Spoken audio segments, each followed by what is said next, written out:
মুখোশ পরে ওই শয়তানগুলো আর কতদিন লুকিয়ে থাকবে? একদিন না একদিন আমি ঠিকই ওদের চিনতে পারবো, আর সেদিনই হবে ওদের পৃথিবীতে বেঁচে থাকার শেষ দিন। এ কি হয়ে গেল রে রাজু, এ কি হয়ে গেল? সারা জীবন মানুষকে সত্য আর ন্যায়ের কথা বলেছি, ন্যায়ভাবে চলতে শিখিয়েছি, আদর্শের লেকচার দিয়েছি। আমার ঘরে এত বড় দুর্ঘটনা। বাবা, বাবা তুমি কেঁদো না, এমন করে কাঁদলে লুনা কষ্ট পাবে। না না, আমি কাঁদছি না, আমি কাঁদছি না।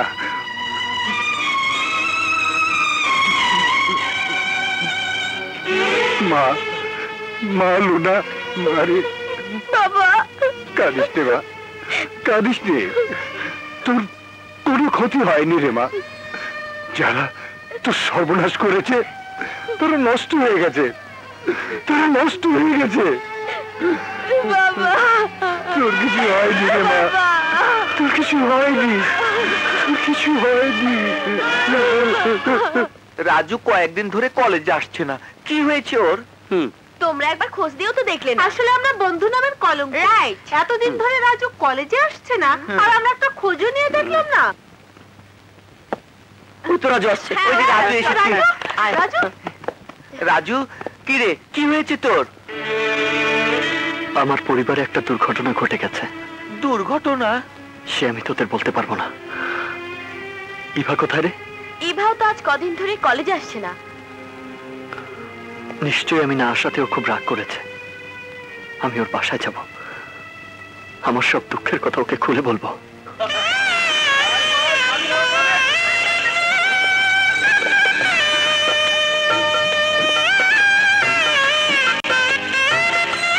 এই যে ভাই, এই বাড়িতে কি হচ্ছে? আজ সাহেবের মায়ের বিয়ে।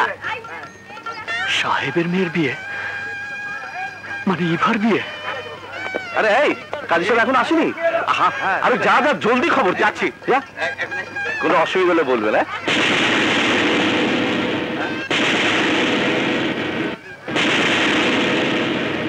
আরে রাজু, এসো এসো।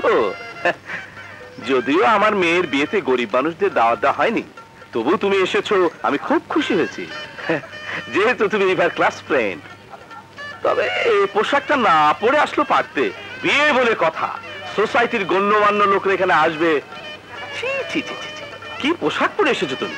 দেখ, যার যা রুচি সে তো সেটাই পড়বে। এই এই বেয়ারা, ওকে একটু তোদের পাশে বসে। আমি বসতে আসিনি, আমি ইভার সাথে দেখা করতে এসেছি। ও বাবা, ইভার সাথে তো এখন তোমার দেখা হবে না, কারণ ইভা এখন বিয়ের সাজে ব্যস্ত।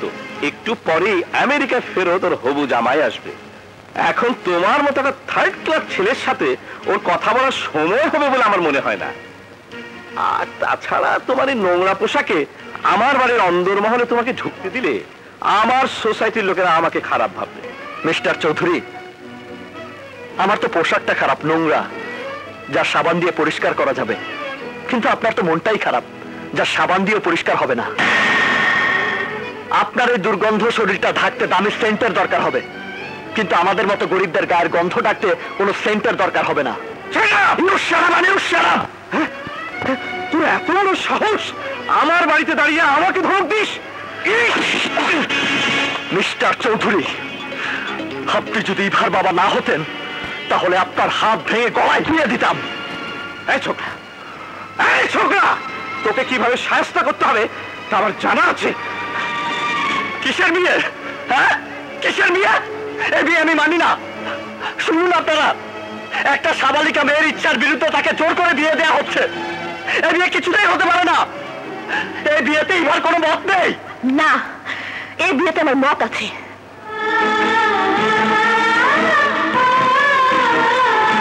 ইভা, তুমি না আমাকে ভালোবাসো? তোমাকে ভালোবাসি? শোনো মিস্টার, ভালোবাসা এত সস্তা নয় যে তোমার মতো একটা রাস্তার ছেলেকে আমাকে ভালোবাসতে হবে। ইভা, চুপ, একদম চুপ। তোমার মতো একটা চরিত্রহীন লম্পট ছেলেকে কেউ কোনোদিন ভালোবাসতে পারে না, আর আমিও বাসি না।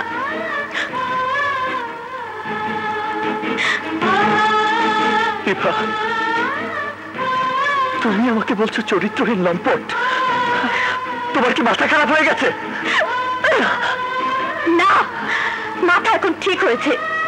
এতদিন আমার মাথা খারাপ ছিল, তাই বুঝিনি আকাশের চাঁদের সাথে মাটির কোনো মিল হতে পারে না। আর শুনে রাখো, আমার নিজের ইচ্ছাতেই আকাশের সাথে আমার বিয়ে হচ্ছে। আশা করি তুমি বুঝতে পেরেছো। এবার যেতে পারো। নাও গো। না না, আমি যাবো না। আমি এই বিয়ে হতে দেবো না। কিসের বিয়ে? আমি এই বিয়ে হতে দেবো না। আমি সব ভেঙে ফেলবো।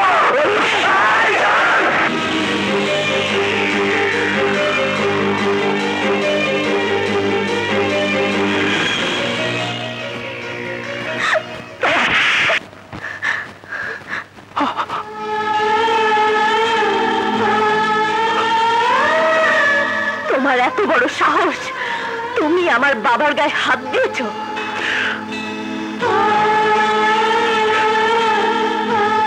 ছলনা বই, তুমি আমার সাথে ছলনা করেছো। আমার সাথে ভালোবাসার অভিনয় করে আরেকজনকে বিয়ে করতে যাচ্ছ। আজ তোকে আমি খুন করে ফেলবো। আমি তোকে খুন করে ফেলবো। এই ছাড় আমাকে। এই ছাড় আমাকে। আমি তোকে খুন করে ফেলবো। আমার জীবন তুই নষ্ট করে দিয়েছিস। আমি তোকে খুন করে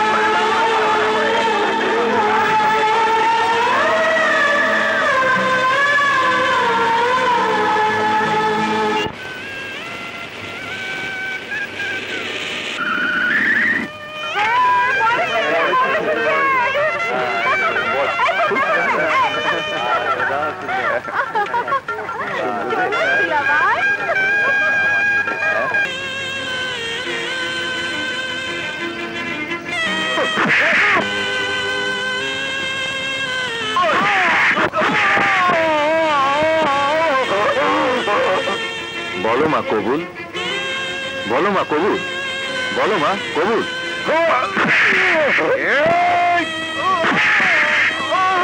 বলো মা কবুল, বলো মা কবুল,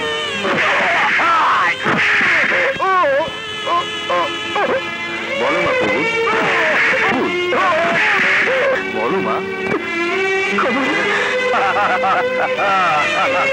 আলহামদুলিল্লাহ।